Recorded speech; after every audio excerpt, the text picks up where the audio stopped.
शुरुआत में रेगिस्तान से गुजरती एक ट्रेन को दिखाया जाता है। वर्जिल नाम का एक युवक उस ट्रेन से कहीं जा रहा था। वर्जिल के बर्थ में एक औरत अपने बच्चे के साथ बैठी हुई थी।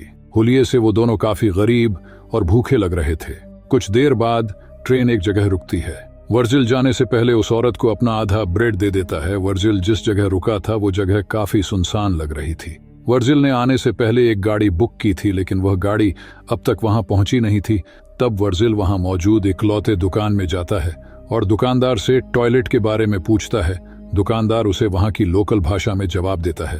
वर्जिल को उसने क्या कहा ये समझ में तो नहीं आता है, लेकिन वह अंदाजा लगाकर उस दिशा में आगे बढ़ाता है। किस्मत से उसे आगे एक टॉयलेट मिलता है। टॉयलेट अंदर से काफी ज्यादा खराब होता है, लेकिन और कोई ऑप्शन ना होने की वजह से वो वहीं बैठ जाता है। कुछ देर बाद वर्जिल ने बुक की हुई गाड़ी का ड्राइवर कीट उसे आवाज लगाता है। अगली सीन में किथ और वर्जिल को कंपाउंड नाम की जगह की तरफ जाते हुए दिखाया जाता है। उन दोनों के बीच गाड़ी के किराए को लेकर थोड़ी देर बहस होती है। गाड़ी का ड्राइवर उसे गाड़ी का पहले से तय कीमत से काफी ज्यादा किराए की मांग कर रहा होता है, और क्योंकि वर्जिल उस जगह नया होता है तो उसे उसकी बात माननी ही पड़ती है। थोड़ी देर बाद गर्मी की वजह से वर्जिल एसी बढ़ाने की कोशिश करता है, लेकिन कीट उसे यह कहकर मना कर देता है कि इससे इंजन का प्रेशर बढ़ेगा और वो बंद भी हो सकता है। कुछ देर ट्रेवल करने के बाद गाड़ी का टायर पंचर हो जाता है। वर्जिल गाड़ी का टायर बदलने में उसकी मदद करता है। तभी उस जगह दो कुत्ते एक दूसरे से लड़ रहे होते हैं। उनमें से एक कुत्ता बुरी तरह से घायल हो गया था। कीट उनमें से एक कुत्ते को भगा देता है और जो कुत्ता बुरी तरह से घायल हो गया था उसे एक दर्दनाक मौत देता है। टायर बदलने के बाद दोनों फिर से अपने मंजिल की तरफ बढ़ते हैं। कुछ देर बाद रात में घना अंधेरा होने की वजह से दोनों वहीं रुकने का फैसला करते हैं। बातों ही बातों में ड्राइवर वर्जिल से कंपाउंड जाने की वजह पूछता है, क्योंकि उसके मुताबिक उस जगह बहुत कम लोग जाते हैं। वर्जिल उसे बताता है कि उसने नौकरी का एक विज्ञापन देखा था, इसलिए वो वहां एक नई जिंदगी शुरू करने जा रहा है। अगली सुबह दोनों उस जगह से आगे बढ़ते हैं। इस बार गाड़ी वर्जिल चला रहा था और कीट आराम कर रहा था। कीट सो रहा है ये देखकर वर्जिल एसी की स्पीड बढ़ा देता है, लेकिन उससे गाड़ी के इंजन पर प्रेशर बढ़ जाता है और गाड़ी बंद पड़ती है। कीट को वर्जिल की हरकत समझ आते ही वह वर्जिल को काफी कुछ सुनाता है। जब कीट गाड़ी का इंजन ठीक कर रहा होता है तब वर्जिल पास में ही टहलने लगाता है। गाड़ी से थोड़ी ही दूर उसे अजीब तरह के पत्थर दिखाई देते हैं। जब वह उन्हें पास जाकर देखता है तो उसे ये पत्थर असल में पत्थर ना होकर सोना है ये समझ में आता है। वह तुरंत कीट को आवाज लगाता है। कीट कहता है कि अगर ये पत्थर जलाने के बाद काला पड़ा तो समझ जाना कि ये कोई सोना नहीं बल्कि सिर्फ एक पत्थर है।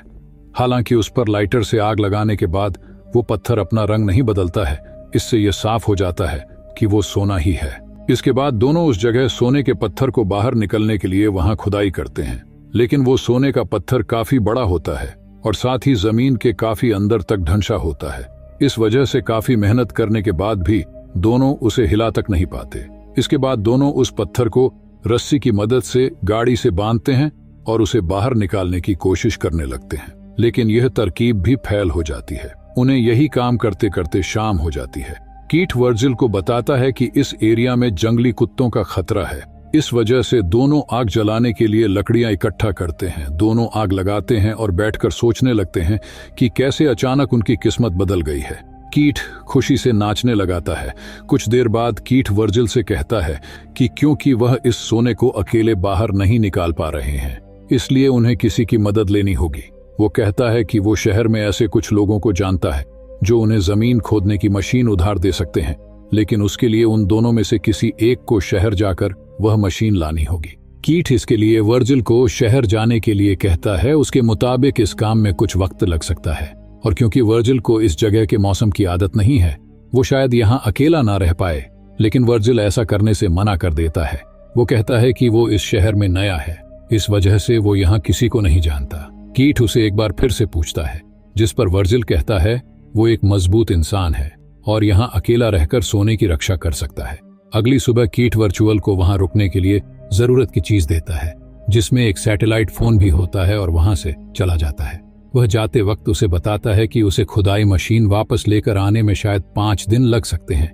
कीट के जाने के बाद वर्जिल टेंट को एक पेड़ से बांध कर रहने का इंतजाम करता है। इसके बाद वो जाकर रात के लिए लकड़ी लेकर आता है। रात होने के बाद वो खाना खा लेता है, लेकिन तभी उसे जंगली कुत्तों के चिल्लाने की आवाज आती है।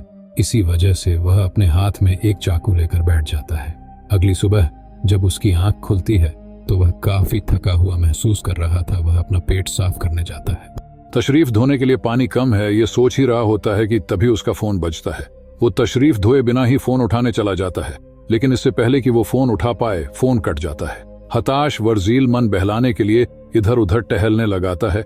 तभी उसे थोड़ी ही दूर पुराने हवाई जहाज के अवशेष दिखाई देते हैं। वह उसे शेल्टर के तौर पर इस्तेमाल करने के बारे में सोचता है, लेकिन सोना जिस जगह गड़ा होता है वो जगह वहां से काफी दूर होने की वजह से वह उस प्लेन की कुछ पार्ट्स अपने टेंट के पास लेकर जाता है। थोड़ी देर बाद थकान की वजह से वर्जिल टेंट में ही सो जाता है। जब उसकी आंख खुलती है तो वो देखता है कि धूप की वजह से उसके चेहरे का कुछ हिस्सा जल गया है। फिर वो सोने के पास बैठता है और खुद से ही बातें करने लगाता है। उसके दिमाग में सोने के कुछ हिस्से को पत्थर की मदद से तोड़ने का ख्याल आता है। वह एक पत्थर की मदद से सोने की एक छोटे लेकिन भारी टुकड़े को तोड़ता है। तभी उसे कीट का कॉल आता है। कीट उसे बताता है कि गाड़ी के इंजन में थोड़ी गड़बड़ी आ गई है, इस वजह से उसे खुदाई की मशीन लाने में थोड़ी देरी हो सकती है। वर्जिल कीट को बताता है कि उसे सोने के एक हिस्से को तोड़ने में कामयाबी हासिल हुई है। कीट उसे उसी जगह सोने की रक्षा करते हुए रुकने के लिए कहता है। वो कहता है कि वो जितनी जल्दी हो सके उतनी जल्दी वहां पहुंचेंगे। रात में वर्जिल सोने के नजदीक ही आग लगाकर बैठ जाता है। जंगली कुत्ते उसके नजदीक आने की कोशिश करते हैं। उनसे बचने के लिए वर्जिल मशाल का सहारा लेता है। अगली सुबह वर्जिल पानी के कंटेनर से थोड़ा पानी निकालकर पीने लगाता है, लेकिन तभी उसे एक सांप उसकी तरफ आते हुए दिखाई देता है। वो उसे मारने की कोशिश करता है। सांप वहां से भाग जाता है, लेकिन उसे मारने की कोशिश में वर्जिल की पानी की बोतल नीचे गिर जाती है और काफी सारा पानी बह जाता है। कुछ देर बाद वह फिर से हवाई जहाज के पास जाता है और उसके कुछ पार्ट्स शेल्टर बनाने के लिए निकालता है। उसी वक्त उसे कोई अजनबी उसकी दिशा में आते हुए दिखाई देता है। वो उससे छुपने के लिए विमान के अंदर घुस जाता है। कुछ देर बाद वह अजनबी हवाई जहाज के नजदीक आता है और वर्जिल को वहां से बाहर निकलने के लिए कहता है। पता चलता है कि अजनबी एक औरत है। वो वर्जिल से कहती है कि यह विमान उसके छुपने की जगह है। वो उससे यहाँ आने की वजह पूछती है, लेकिन वर्जिल कोई जवाब नहीं देता। वो औरत वर्जिल को पानी और खाना देने की कोशिश करती है, लेकिन वर्जिल उससे कुछ भी लेने से इनकार करता है। उस औरत को वर्जिल का बर्ताव काफी अजीब लग रहा था। वो कहती है कि वर्जिल जरूर उससे कुछ छुपा रहा है। वह वर्जिल को सवाल पर सवाल पूछने लगती है। वर्जिल उससे परेशान होकर वहां से उठकर जाने लगाता है और उसे उसके कामों में दखल न देने के लिए कहता है। उसी बीच उस औरत को वर्जिल का शेल्टर दिखाई देता है। वो उसके शेल्टर को तोड़ने लगती है और उसे वहां से जाने के लिए कहती है। वर्जिल को उसकी इस हरकत से बहुत गुस्सा आता है और वह उसे वहीं पर जान से मार डालता है।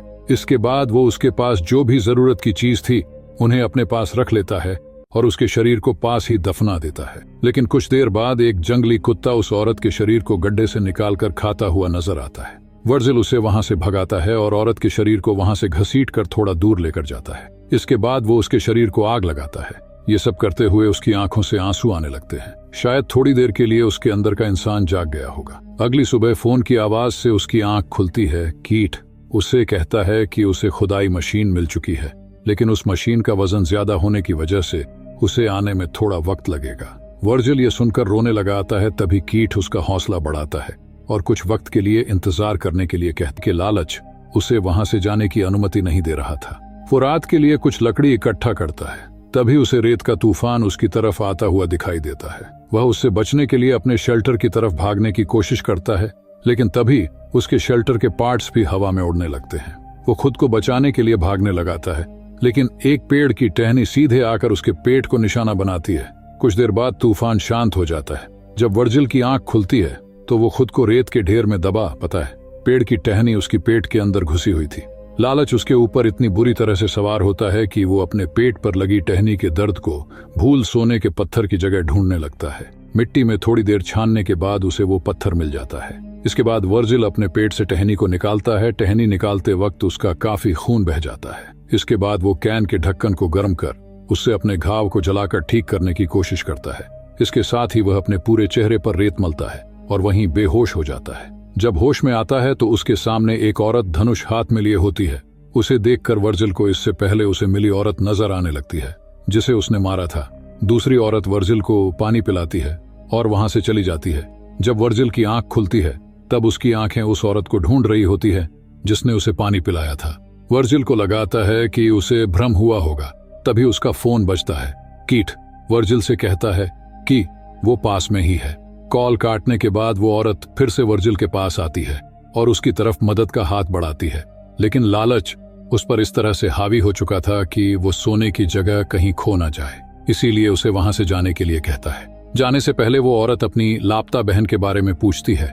वो वही औरत थी जिसे वर्जिल ने मारा था। वर्जिल चुप रहता है। थोड़ी देर बाद कई सारे जंगली कुत्ते उसे घेर लेते हैं। वह तुरंत कीट को कॉल कर उसे जल्दी आने के लिए कहता है। कीट कहता है कि वह बस पहुंचने ही वाला है। वर्जिल जल्दी आने की भीख मांगकर रोने लगाता है। अगले सीन में पता चलता है कि किथ उसके नजदीक ही बैठा उस पर नजर रखे हुए था। थोड़ी ही देर में जंगली कुत्ते वर्जिल की बोटियां चबाने लगते हैं और वर्जिल बस अपने सोने की तरफ नजर गड़ाए हुए रखता है। कीट यह सब देख रहा होता है। जंगली कुत्तों के वर्जिल को मारने के बाद वो अपने गाड़ी के साथ वहां आता है। उसके गाड़ी के पीछे खुदाई मशीन भी होती है। वो वर्जिल की लाश को देखता है और कुछ लेने गाड़ी के अंदर जाता है, लेकिन जैसे ही वो वापस मुड़ता है एक तीर आकर उसकी छाती में लगाता है। कीट मरने से पहले उसे किसने मारा ये देखने की कोशिश करता है, लेकिन उसे वहां कोई दिखाई नहीं देता।